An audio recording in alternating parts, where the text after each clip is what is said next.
Yun, so share ko lang sa inyo itong gamit ko, ito yung lending app.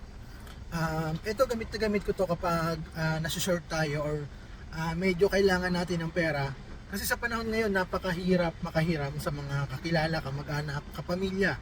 Yan, mismong kapamilya mo, hindi ka talaga papahiramin. O papahiramin ka man, sobrang daming sinasabi. Pero syempre, take note, natural na yon. Kasi syempre, tatanungin nila kung saan nga ba gagamitin itong hihiramin natin.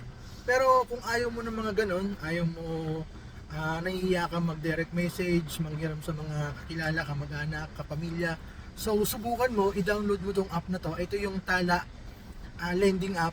Dito napakaganda nito kasi flexible yung mode of payment niya. Pwede ka magbayad sa loob ng 15 days, 30 days, 45 days, or maximum of 2 buwan.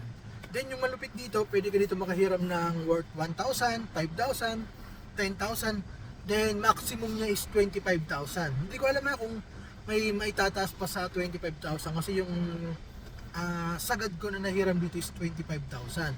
Then syempre, kayo yung mamimili sa amount yung kaya lang po nating bayaran. So share ko po sa inyo, kung wala pa po kayo nito, download nyo lang yung app, napakadali lang nito. Andito po yung referral link natin or yung code natin, lalagay ko po dito sa taas, dyan sa screen or dyan sa comment section para at least kung wala ka pa ng app na to, pwede ka mag-register, pwede ka mag-try in case na nangailangan ka.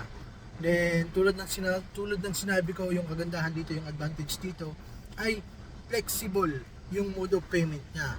Pwede ka magbayad on the spot kapag meron ka na, then pwede mo naman isagad sa 2 buwan in case na medyo nagigipit ka pa. So, ito yung app na ilang years ko nang ginagamit. Then, maliban dito, wala na akong app na ginagamit.